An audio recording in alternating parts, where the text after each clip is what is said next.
Good morning. मैं Manisha Meena, assistant professor mathematics, government college Todawasi. आज हम ग्रुप थ्योरी में नई थ्योरम स्टार्ट करते हैं। तो नई जो थ्योरम है उसका स्टेटमेंट हम देखते हैं। स्टेटमेंट क्या है कि एक ग्रुप जी के किसी अवयव ए के लिए order of A is equal to होगा order of x inverse A x.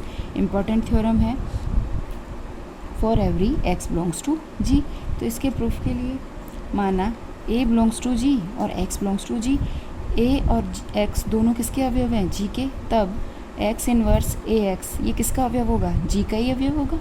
तो इसको हम दो बार ऑपरेट करते हैं, तो एक्स इनवर्स ए एक्स की घात 2 ये किसके बराबर है? X inverse A x is into x inverse A x. तो अब इसको ऑपरेट किया, चूँकि दोनों अवयव किसके हैं? जी के, तो इनके इन्वर्स भी किस में बिलोंग करेंगे? जी में। तो साहचर्य नियम का भी पालन करेंगे। जब साहचर्य नियम का पालन करेंगे तो हम इसको लिख सकते हैं कि x inverse A into x x inverse into A x. तो एक्स एक्स इनवर्स ये किसके बराबर हो गया? ई के इज इक्वल टू ई के बराबर हो गया। तो यहाँ से हमारे पास क्या आ गया? X inverse A into A x. तो ई से मल्टीप्लाई करोगे किसी भी अवयव को तो वापस से हमें वही अवयव मिलेगा।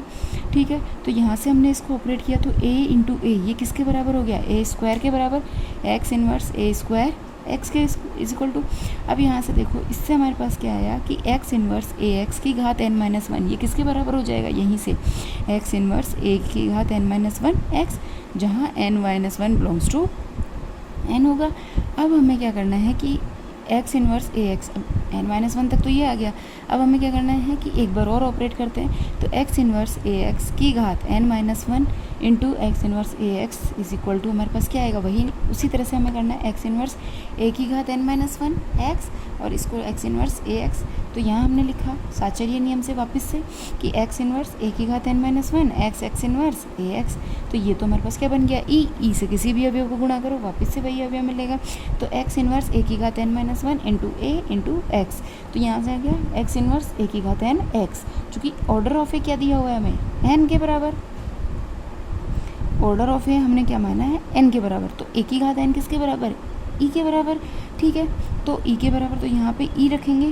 तो एक्स इनवर्स ए एक्स की घात n minus one x inverse A x ये किसके बराबर आ गया? एक्स इनवर्स, यहीं से x inverse into x is equal to e के बराबर। तो यहाँ से इसको क्या लिख सकते हो? n minus one plus one क्या घात हो गई? एक्स इनवर्स ए एक्स की घात n ये किसके बराबर आ गया? ई के बराबर। तो इसका मतलब एक्स इनवर्स ए एक्स का order less than equal to n होगा। अब हमने क्या माना कि इसका ऑर्डर m के बराबर मान लिया। माना order of x inverse A x is equal to m। तो यहाँ से क्या आ गया? m less than equal to n, समीकरण नंबर 1।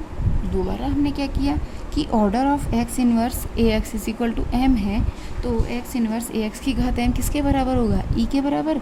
तो एक्स इनवर्स ए की घात m x is equal to e, जो हमने अभी यहाँ तक किया था इसी से आ जाएगा हमारे पास कि ए की घात m x is equal to e.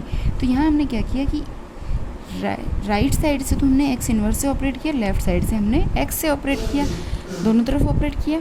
तो यहाँ से एक्स से ऑपरेट करेंगे और साहचर्य नियम लगाएंगे। सॉरी, यहाँ जब हमने एक्स से ऑपरेट किया तो इसकी वैल्यू किसके बराबर है? एक्स इनवर्स ए की घात m एक्स की वैल्यू ई के बराबर।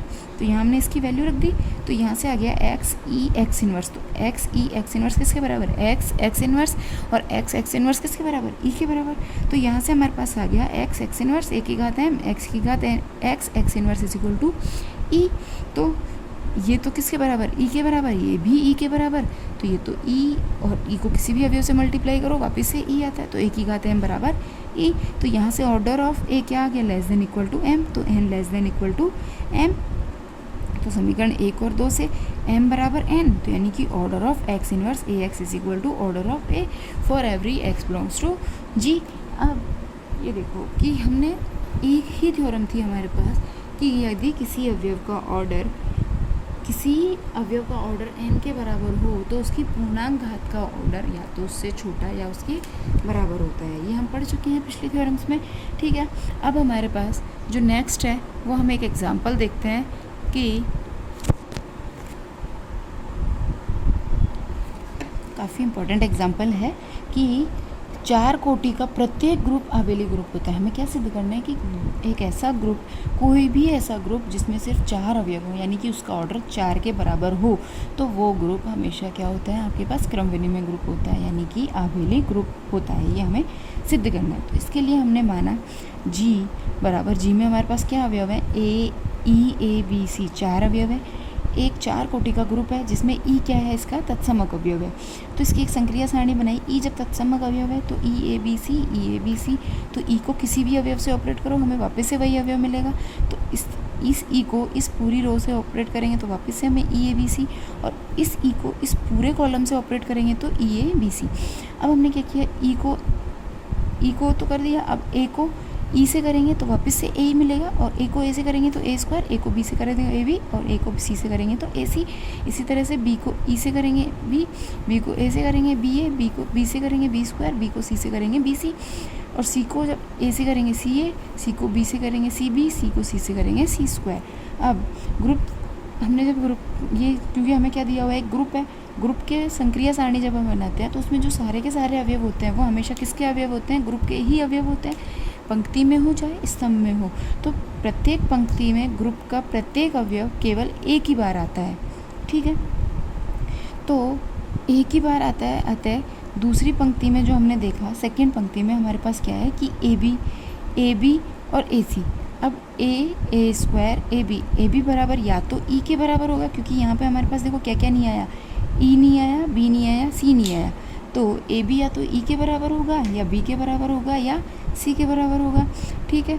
परंतु यदि ए बी बराबर बी है तो क्या होगा कि ए बी बराबर बी, तो दोनों तरफ अगर हम बी इन्वर्स से ऑपरेट करेंगे तो ये तो क्या बन जाएगा, ई, और यहाँ क्या रह जाएगा, ए। तो ए किसके बराबर आ गया, ई के बराबर, जो कि पॉसिबल नहीं है। ए ई के बराबर थोड़ी है, क्योंकि ई तो अलग अवयव है, तो जो कि पॉसिबल नहीं है, इसलिए A B does not equal to B. तो यहाँ से क्या हुआ कि ए बी या तो ई के बराबर होगा या सी के बराबर होगा, बी के बराबर नहीं होगा।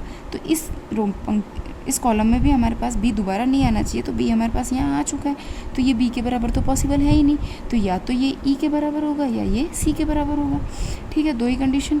इसी प्रकार तीसरी पंक्ति जो हमारे पास है, तीसरी पंक्ति में हमारे पास बी ए बराबर बी है, तो ये भी पॉसिबल नहीं, क्योंकि बी ए बराबर जब बी होगा तो बी बराबर क्या आ जाएगा, ई के बराबर।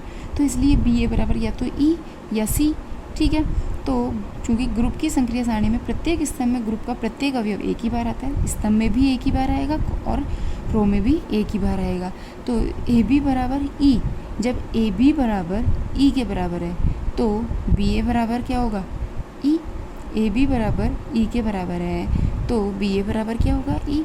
तथा ए बी बराबर सी के बराबर है, ए बी बराबर जब सी के बराबर है तो बी ए बराबर भी क्या होगा आपके पास, सी के बराबर, क्योंकि कोई भी अवयव सिर्फ एक ही बार आएगा, तो ये या तो ई के बराबर है या सी के बराबर। अब यदि ये ई के बराबर है तो ए बी ई के बराबर हो जाएगा, और अगर ये सी के बराबर है तो ये भी सी के बराबर हो जाएगा। तो इन दोनों कंडीशन से ए बी बराबर बी ए आया। इसी प्रकार ए सी बराबर सी ए और बी सी बराबर सी डी। तो यहाँ से हमारे पास क्या आ गया कि ए बी बराबर बी ए।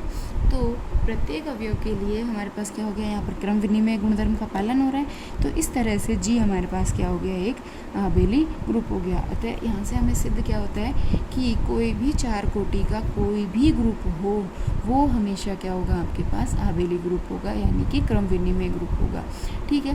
Thank you.